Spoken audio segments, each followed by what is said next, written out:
Bom, irmãos, eu quero fazer uma reflexão com vocês. De um tempo para cá, eu tenho buscado oferecer às pessoas que me ouvem o nível de responsabilização, o nível de conscientização diante daquilo que vivem e diante de seus resultados. É bom entendermos o que é a regra na Bíblia e o que são as exceções. Elas existem. É muito legal alguém usar um texto como, por exemplo, um texto de Jó, para descrever o ambiente de sofrimento das pessoas, porque Jó sofreu sem ter culpa nenhuma, porque o diabo passou à frente de Deus e Deus perguntou: "Tende visto meu servo Jó, homem íntegro, reto, temente, se desvia do mal?" E o diabo então, nesse diálogo com Deus, recebe a autorização para mexer nos pertences de Jó, para mexer na saúde de Jó. É verdade, mas me dê outro exemplo além desse. Me parece que esse é um modelo existente, mas não é a regra. A regra é lei de semeadura. Aquilo que plantamos, vamos colher. Nossas escolhas, elas definem, ou até mesmo escolha nenhuma também vai definir que na verdade é uma negligência. Ela é uma escolha. Até não fazer nada é uma escolha. E muitas pessoas olham para o exemplo de Jó, e eu não vou dizer que ele não pode acontecer no decorrer da sua vida em algum momento, mas ele não é a regra. A regra é o que você está recebendo da vida, é a via de regra o que você está mandando para ela. O que você recebe do seu casamento é o que você manda para seu casamento. O que você recebe de suas finanças é o que você manda para lá.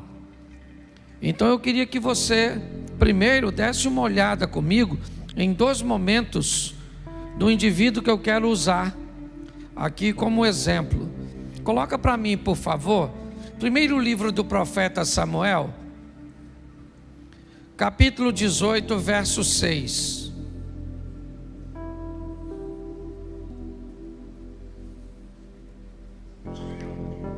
Sucedeu, porém, que vindo eles, quando Davi voltava de ferir os filisteus, as mulheres de todas as cidades de Israel saíram ao redor, ou saíram ao encontro do rei Saul, cantando e em danças, com adufes, com alegria, e instrumentos de música.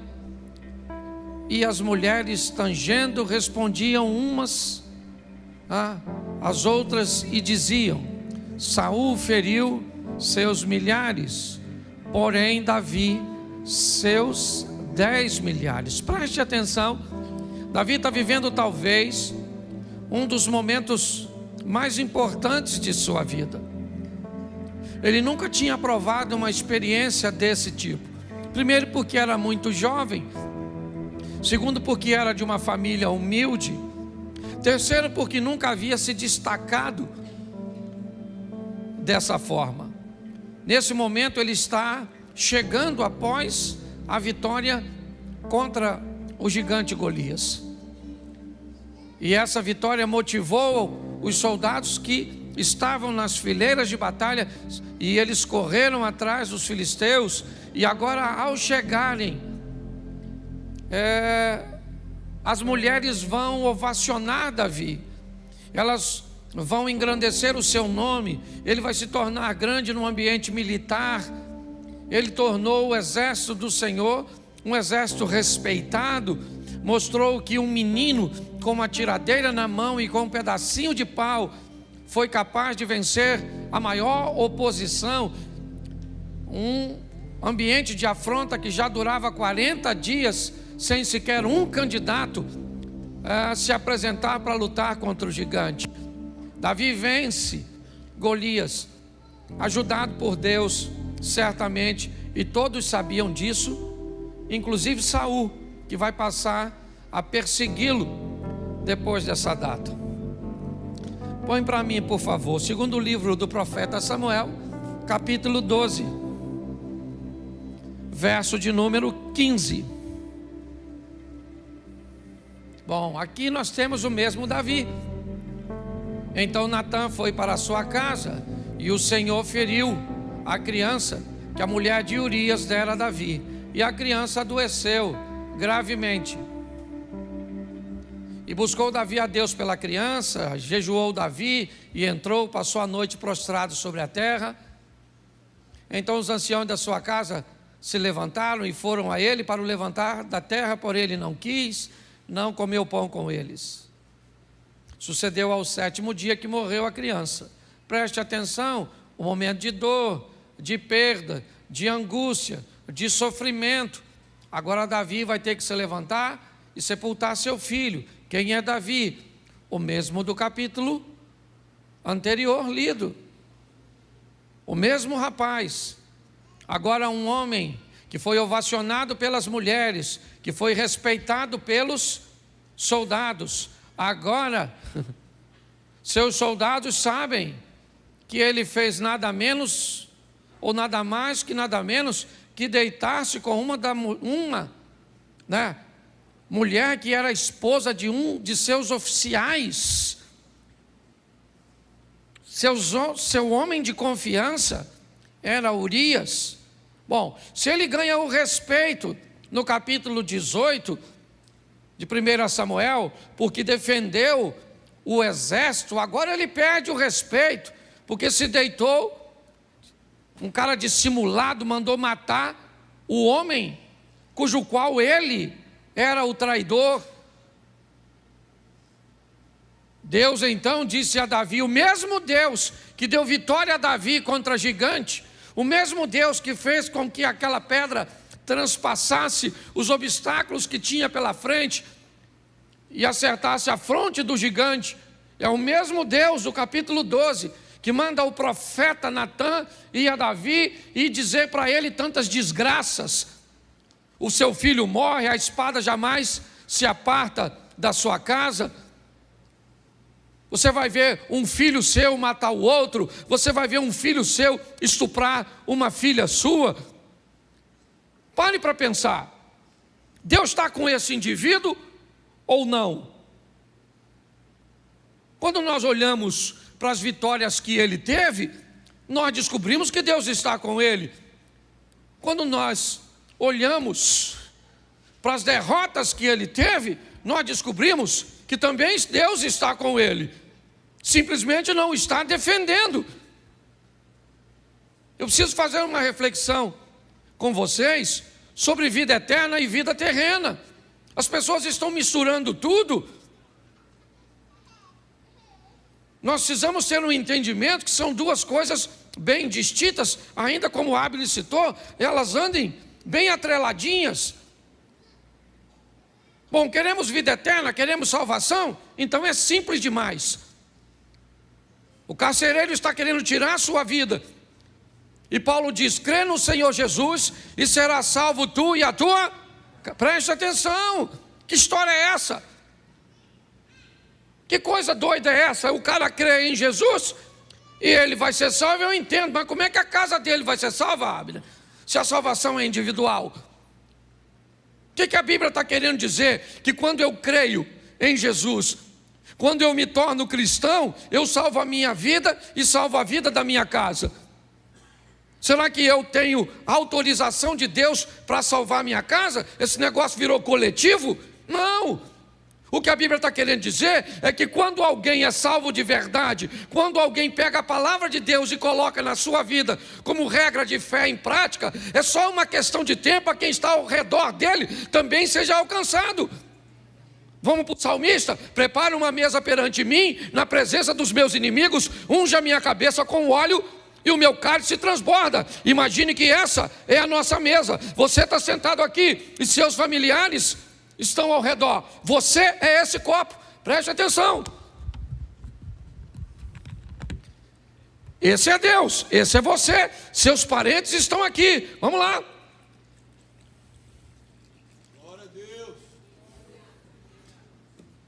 Ó, quando você enche, o que está em você molha as pessoas que estão perto de você. O que a Bíblia está dizendo é que quando você está cheio, quando você é salvo, inevitavelmente, de verdade, o que está em você é só uma questão de tempo, até atingir seu cônjuge, até atingir seus filhos, até atingir seus pais, até atingir as pessoas que estão perto de você. É assim que funciona. Então é muito mais simples do que nós possamos. Pastor, o que eu tenho que fazer para ser salvo? Crer em Cristo Jesus. É só isso. Ô pastor, mas isso é muito fácil. É verdade. Eu perguntei no primeiro culto, o que é mais fácil? Ser salvo ou ter uma vida legal aqui na terra? O que é mais fácil? Ser salvo ou ter uma vida legal aqui? O que você acha que é? Ser salvo, sim ou não? Não deveria ser essa a sua resposta. Se é só crer. Ah, pastor, mas é difícil crer. Então quem não tem fé, peça a que a dá de forma deliberada e gratuita. Então é só pedir. Então não tem dificuldade no que diz respeito à salvação. Eu sou da tese o seguinte: nosso Deus quer nos salvar e não nos colocar no inferno. Tem gente que cria uns negócios tão mirabolantes para ser salvo, que eu falo, gente, esse pessoal está dificultando uma trama que é fácil demais. Aí você não pode usar isso, não pode usar aquilo, não pode usar aquilo outro, não pode jogar uma bola, não pode ir para a praia. Aí você não pode comer isso, não pode comer aquilo, não pode comer. Então Deus está falando, ó, eu não quero ninguém no céu.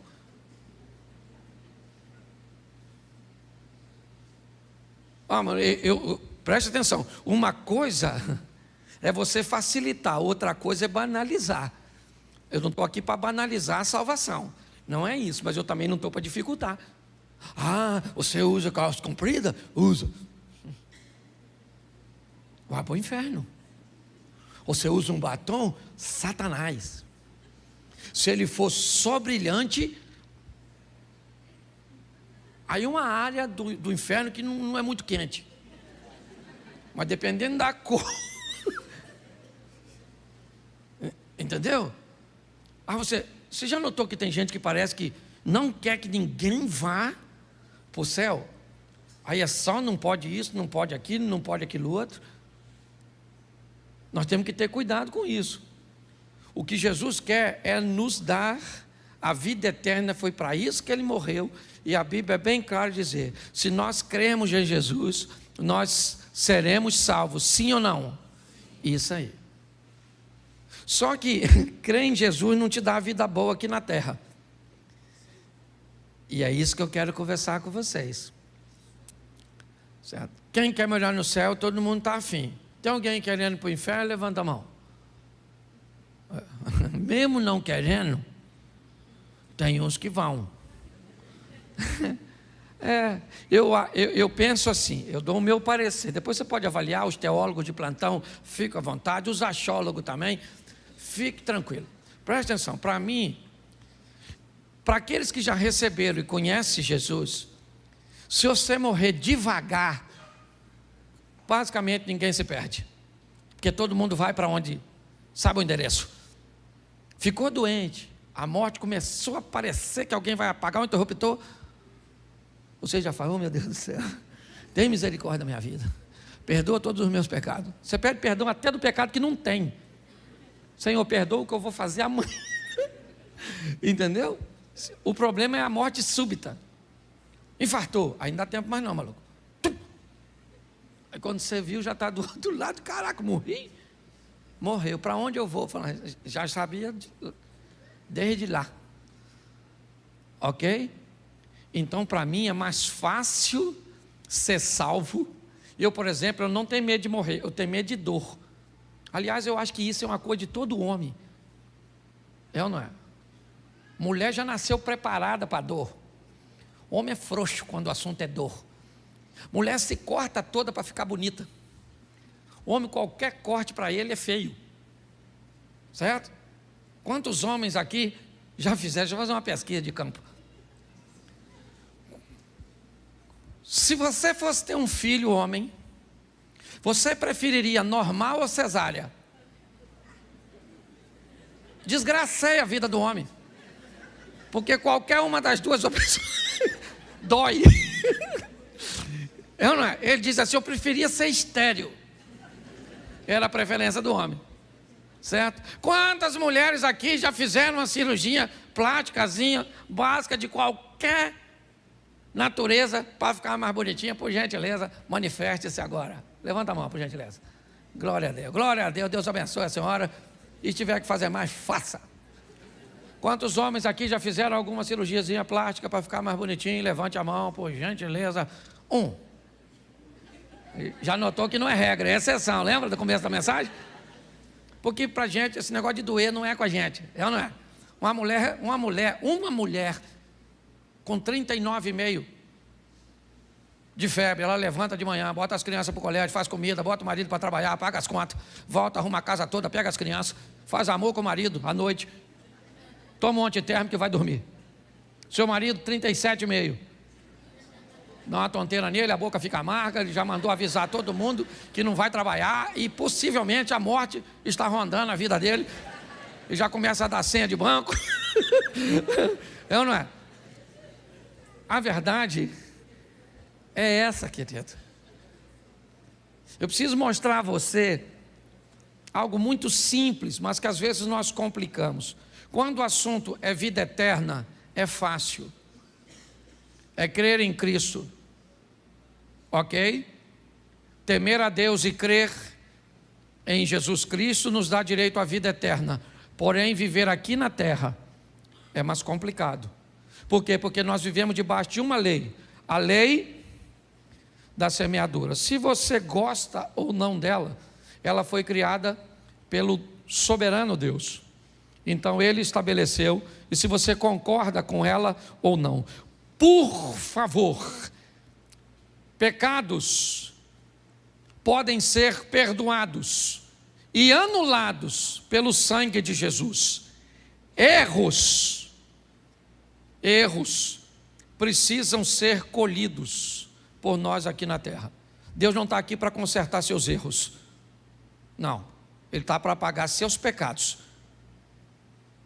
Quando você comete um pecado, mesmo que seja um pecado e um erro, escute só, uma menina engravidou, solteira. É pecado, sim ou não? Sim ou não? Sim. É errado, sim ou não? Sim. Jesus perdoa o pecado? E o erro? Não. Ah, o senhor está dizendo que uma criança foi um erro? Sim. Se essa criança vai nascer num lar que não tem estrutura nenhuma para mantê-la, isso foi um erro, criar uma situação dessa. Então as pessoas, me parece, estão confundindo, achando que Jesus está aqui para consertar erros. Não, a palavra de Deus está aqui para que venhamos diminuir os nossos erros.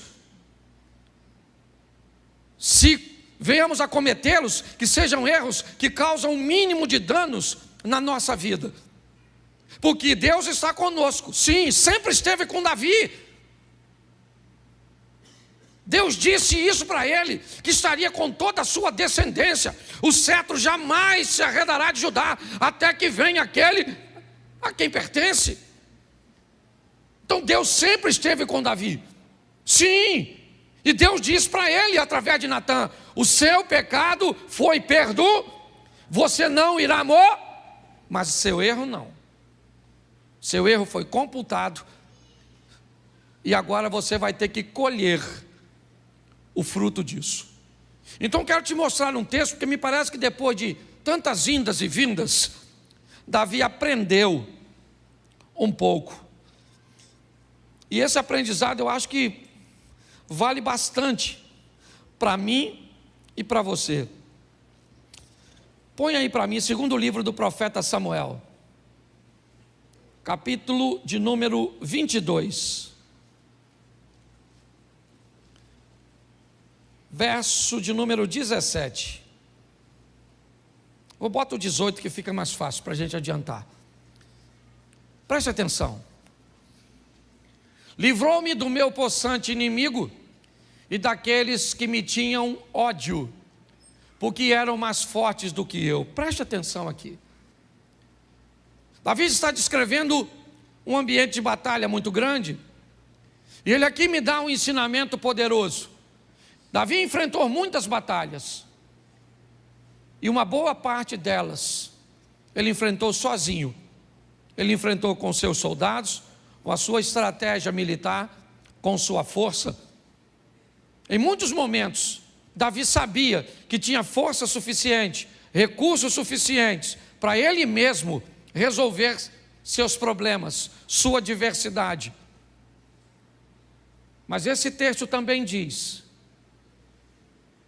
que em momentos da vida dele, ele enfrentou inimigos que eram mais fortes do que ele. Em momentos da vida dele, ele teve que lidar com desejos que foram superiores às suas vontades. Davi sabia que problemas que ele podia resolver, ele ia lá e resolvia. Mas ele olhou para a vida e diz: quando um possante inimigo vinha na minha direção, e ele era mais forte do que eu, presta atenção no verso 19, olha só, encontraram-me no dia da minha calamidade. Não era apenas um inimigo mais forte, era um inimigo que buscou uma ocasião oportuna.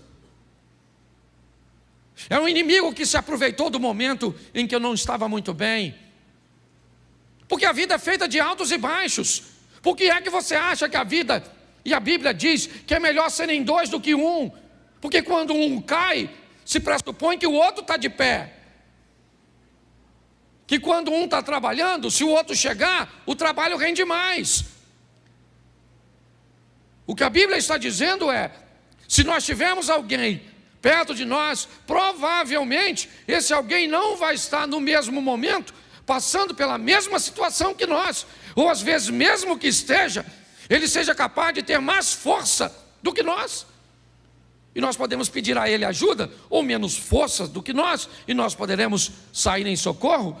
Mas o que ele está dizendo é que esse inimigo, ele é mais possante, diz o verso 18, volta no 18 por favor.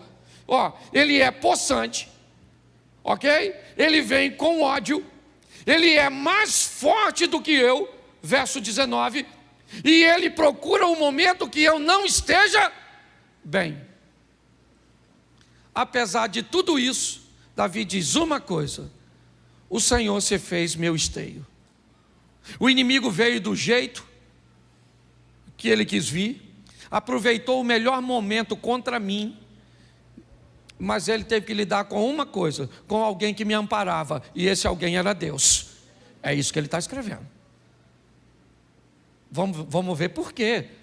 Porque a gente precisa entender porque é que esse cara recebe o apoio de Deus, o esteio veio para ele e não vem para mim e para você.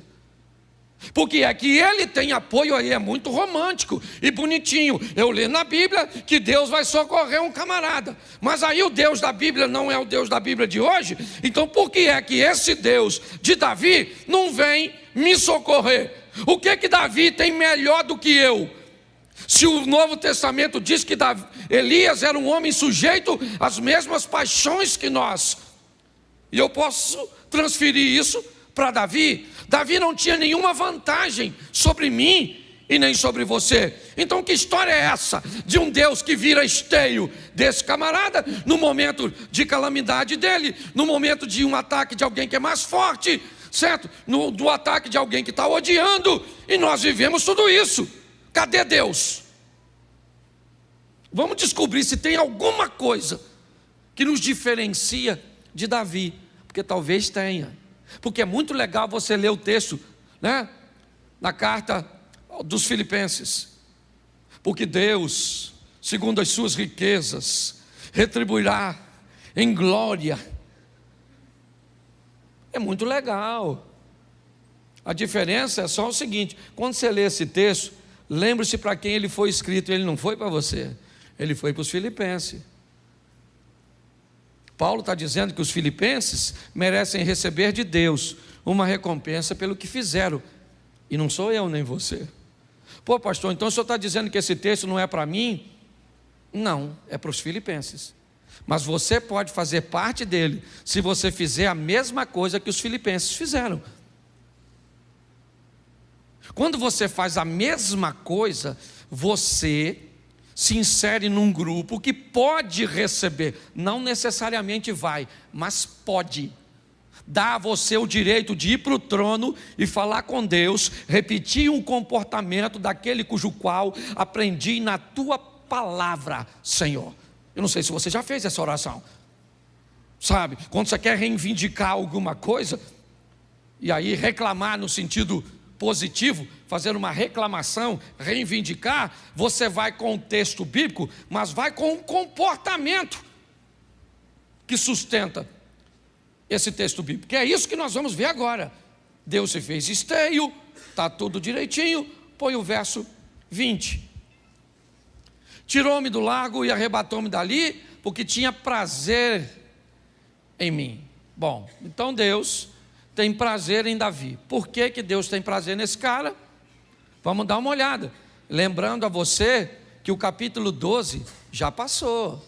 Esse cara que vocês estão vendo aí foi o cara que venceu o gigante, foi o cara que matou o leão, foi o cara que matou o urso, foi o cara que não matou Saul.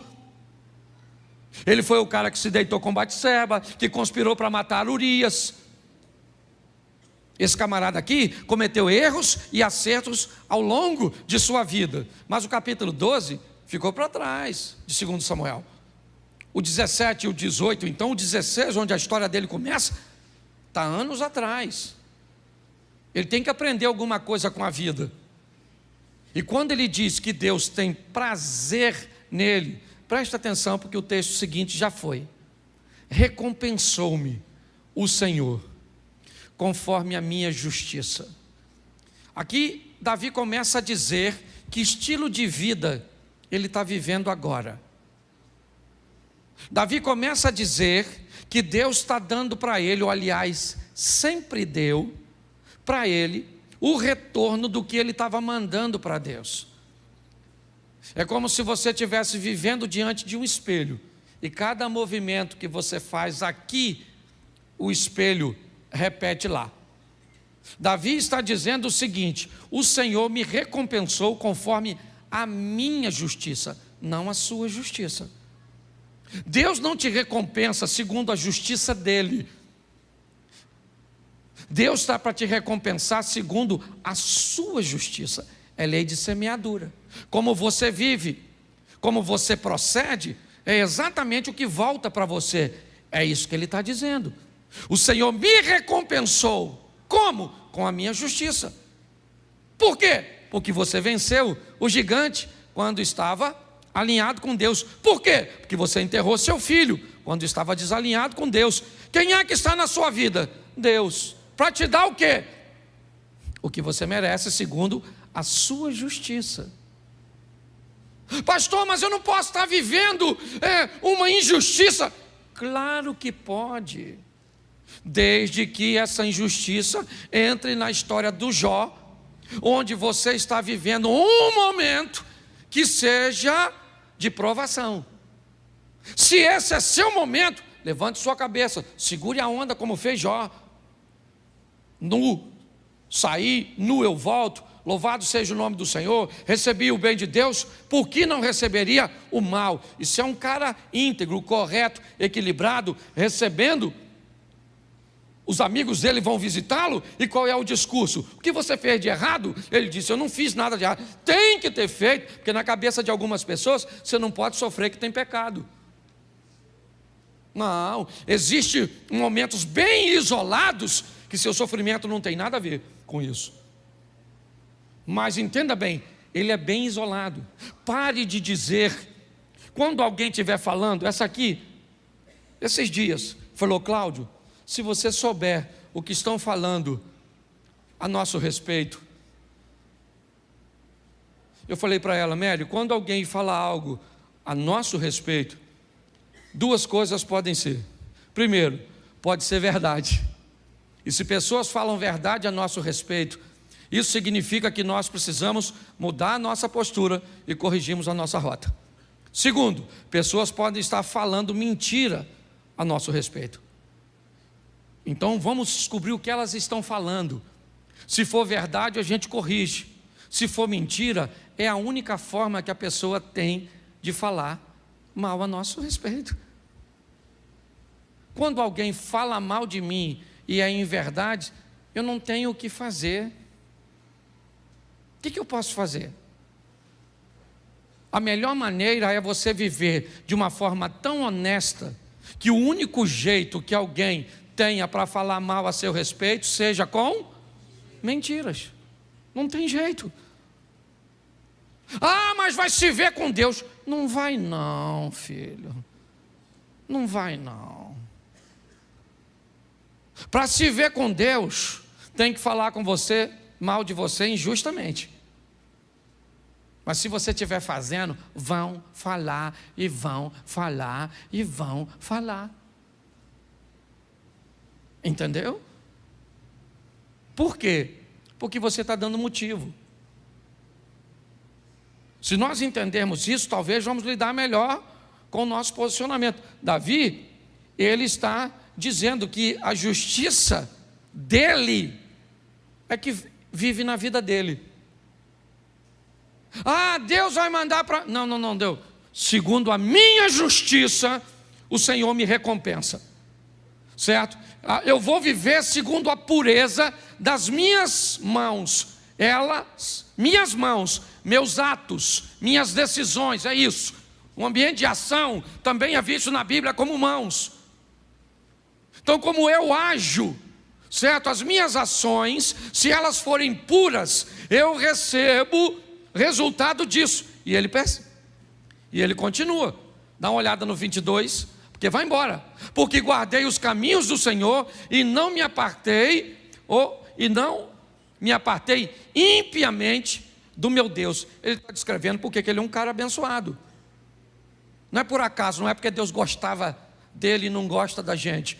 Ele está descrevendo, eu recebi justiça porque agi com justiça. Oh, mas ele não agiu com justiça quando ele matou Urias. Beleza, então quando ele matou Urias, ele viu seu filho ser morto. É assim que funciona. Eu preguei esse dia sobre Jacó e Esaú, lembra? Jacó trai o irmão e não resolve o problema e viaja. Quando ele chega lá, Esaú não está lá para se vingar, mas quem é que está lá? A traição. Então a traição pulou do Esaú para o Labão.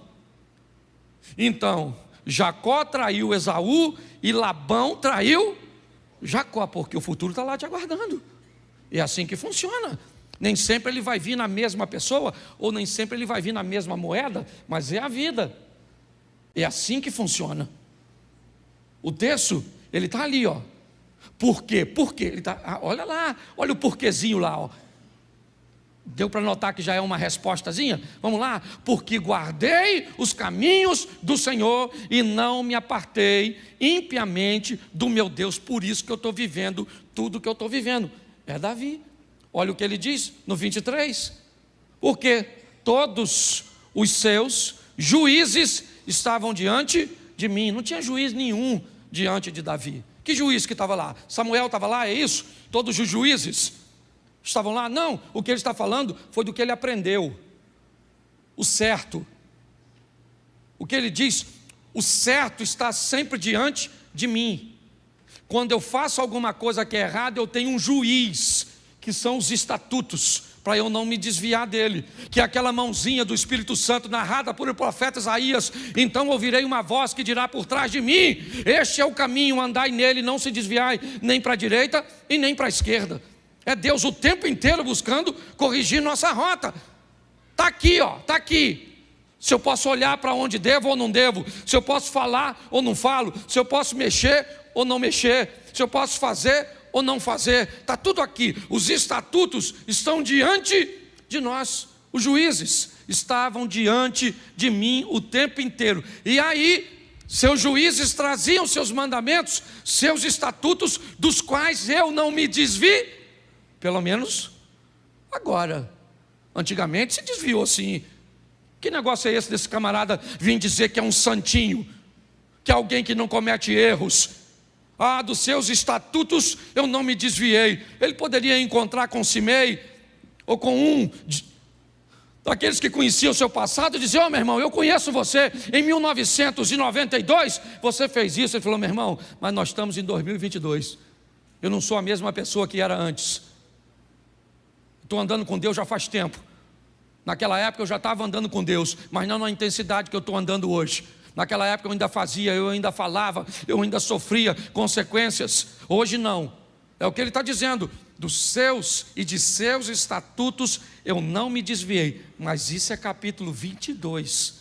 Não queira ler esse texto aqui, sem antes conhecer a história do cara que escreveu. E ele continua dizendo, vamos lá, ele vai repetir novamente: porém fui sincero perante ele, e guardei-me da minha iniquidade. Isso, Davi está falando de fraquezas, mas não está falando mais de fracasso.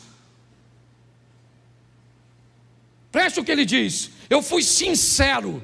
Sincero. O que é sinceridade? É dizer a verdade. Eu estou sentindo, eu estou sentindo. Eu estou legal, eu estou legal. Eu não estou legal, eu não estou legal.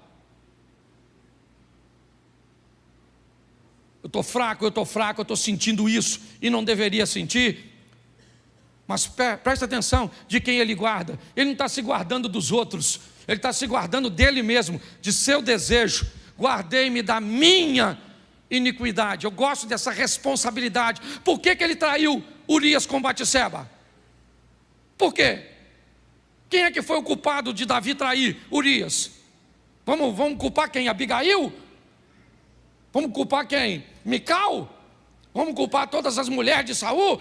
Essas mulheres não me satisfazem. É isso? Talvez isso ele faria no capítulo 11. Mas não no 22. No 22, ele diz: eu fui sincero. E quando eu passei a ser sincero perante ele, eu consegui me guardar das minhas iniquidades, dos meus desejos incorretos. Ele continua dizendo: e ele me retribuiu novamente. Lá onde eu comecei, recompensou. E me retribuiu o Senhor conforme a minha. Está aí, conforme a minha. Isso, me retribuiu o Senhor conforme a minha, não a sua, a minha, não a justiça de Deus, a minha, a nossa, certo? E aí ele começa a dizer: conforme a minha pureza diante dos seus, isso, diante dos olhos de quem? De quem? Das pessoas? De Deus. Davi é um camarada que agora aprendeu que a vida dele tem que ser pautada em agradar a quem? Agradar a quem? Ele quer ser bem visto para quem? Por quem? Isso. Nós queremos ser bem vistos pelos nossos vizinhos, pelos nossos parentes. Queremos apresentar uma figura, muitas vezes na rede social.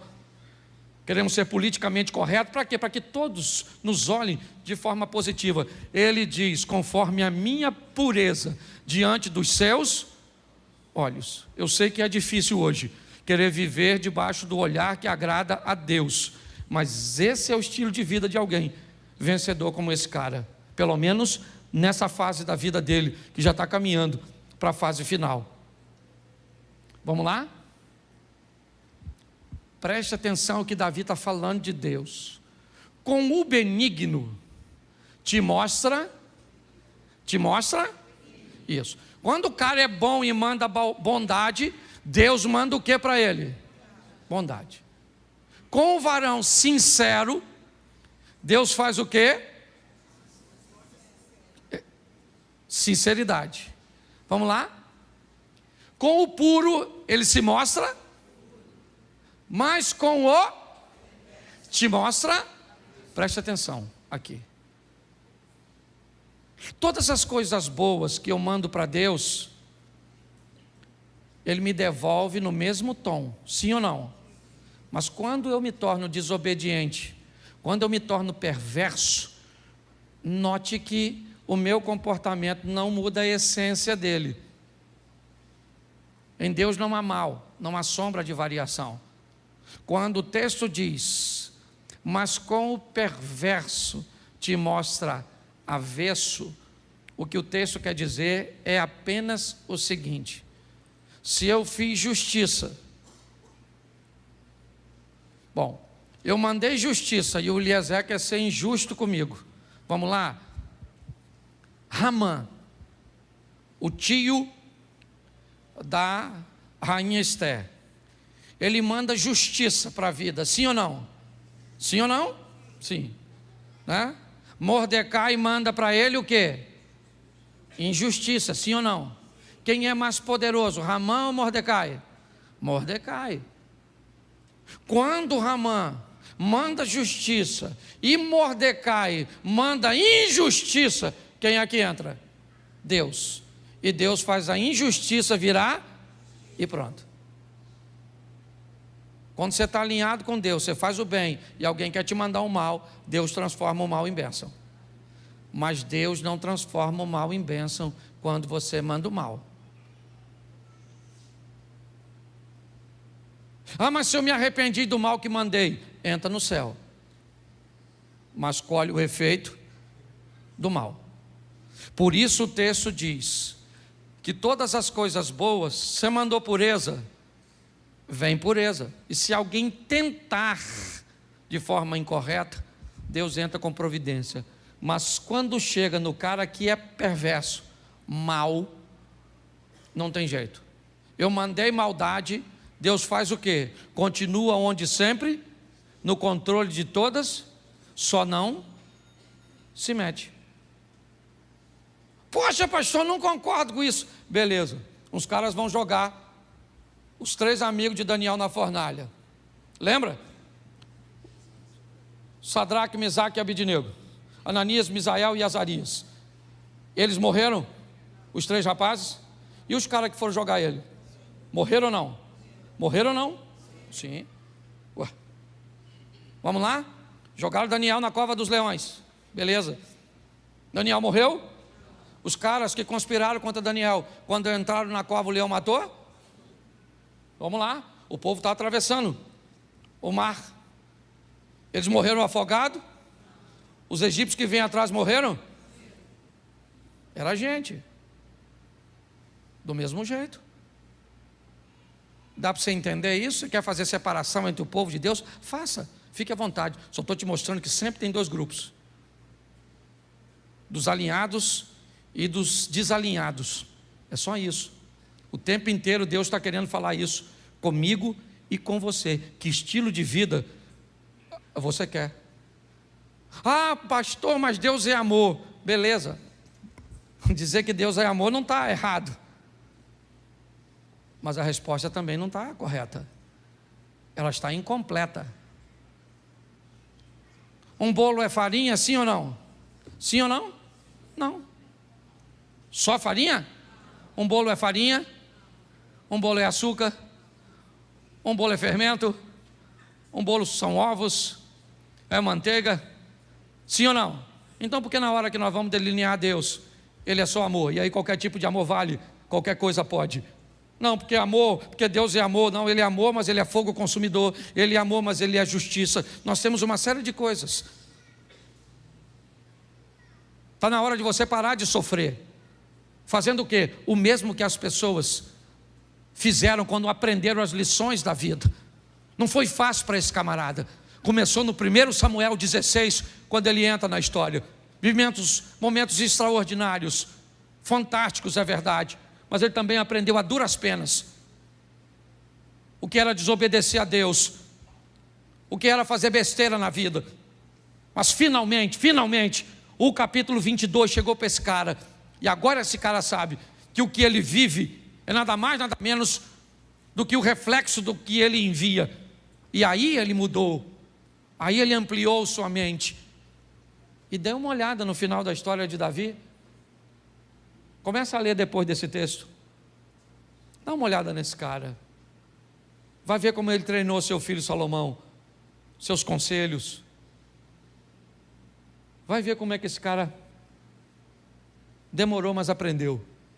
Eu não sei quanto falta para você e eu ainda aprendermos nessa vida. Eu só aprendi uma coisa: cuidado com seus erros. porque ele também são colheitas. E cuidado com as colheitas, porque tem colheita que leva tempo para colher. Tempo para colher, tempo para colher, tempo. Dependendo do que você semeou no coração da sua mulher, pode ter passado 20 anos e você ainda anda colhendo alguma coisa. Ou você trata isso de forma correta, taca fogo, pega o restante da colheita, monta um ambiente com a esposa, incendeia esse troço tudo, purifica o solo e dá um jeitinho de plantar de novo. Fecha seus olhos, por favor, feche seus olhos.